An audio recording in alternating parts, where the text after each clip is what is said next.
Bapa di surga, terima kasih penyertaan Tuhan pada hari ini. Saat ini hamba akan menyampaikan firman Tuhan. Kiranya Tuhan mengirimkan Roh Kudus agar menuntun kami, agar firman Tuhan yang kami dengar ini dapat menjadi pedoman di kehidupan kami. Baik hamba yang menyampaikan maupun yang mendengar Tuhan. Terima kasih Tuhan, di dalam nama Tuhan Yesus kami berdoa. Amin.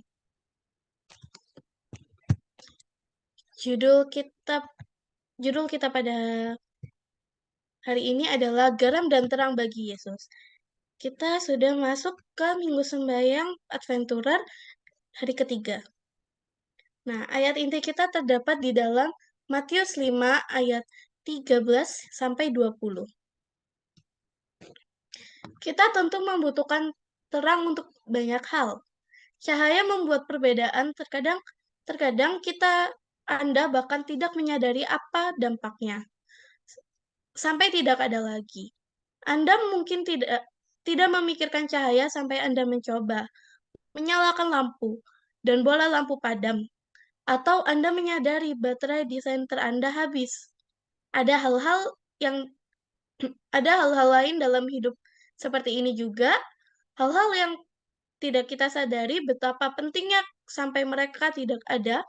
Bisakah kamu bisakah kita memikirkan hal yang lainnya? Lalu bagaimana dengan garam?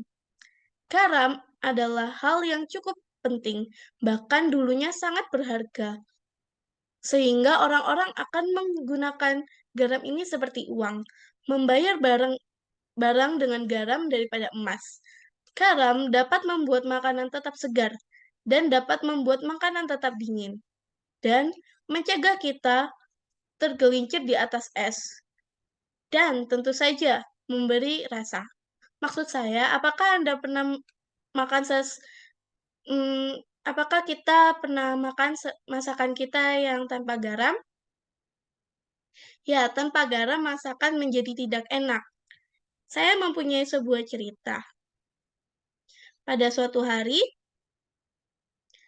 di sebuah kerajaan, ada seorang raja memiliki 3 anak perempuan. Nah, suatu hari, sang raja menanyakan sebuah pertanyaan kepada anak-anaknya. Dia bertanya kepada anaknya yang pertama, "Sebesar apa cintamu pada ayah?" Lalu anaknya yang pertama ini menjawab kepada ayahnya bahwa ayahnya seperti intan dan berlian. Lalu sang raja ini menanyakan pertanyaan kepada anak yang kedua, "Sebesar apa cintamu pada ayah?"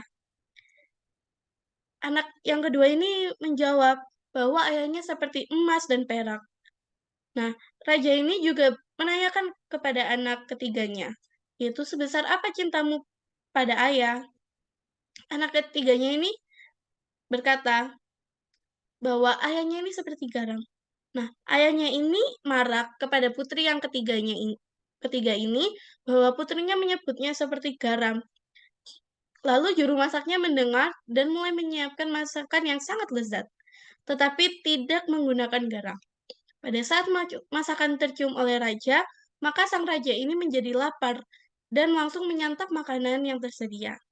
Tetapi saat dimakan, raja ini kecewa karena semua masakan yang baunya sangat enak itu tidak berasa garamnya.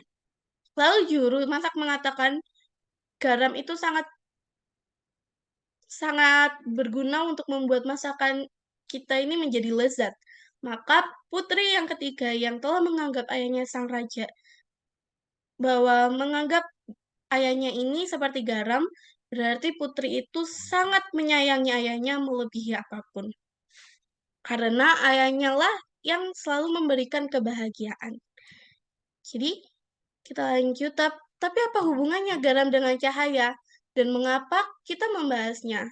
Nah, garam dan terang adalah 2 hal yang benar-benar dapat memengaruhi hal-hal lain. Dan Anda memperhatikan apakah keduanya ada atau tidak. Tahukah Anda bahwa kita dipanggil untuk membuat perbedaan dalam kehidupan orang lain? Sebagai orang Kristen, bagian dari peran khusus kita adalah mempengaruhi orang lain. Bahkan di dalam Alkitab, Yesus berkata bahwa kita adalah terang dunia. Kita dipanggil untuk bersinar dalam kegelapan dan membimbing jalan menuju Tuhan. Kita harus mempengaruhi orang dan membuat perbedaan dalam hidup mereka. Yesus juga mengatakan bahwa kita adalah garam dunia. Kami di sini untuk menjaga hal-hal segar. Bahwa dalam arti tertentu ini dan menambahkan rasa ke dunia, apa artinya semua ini? Artinya kita ingin mempengaruhi orang lain. Kami ingin mereka melihat bahwa ada sesuatu yang berbeda dan istimewa tentang kami karena kami memiliki Yesus. Kami ingin hidup dengan cara yang sangat berbeda, dengan cara yang terbaik. Lalu bagaimana kita bisa melakukan ini? Nah, ada beberapa hal yang bisa kita lakukan.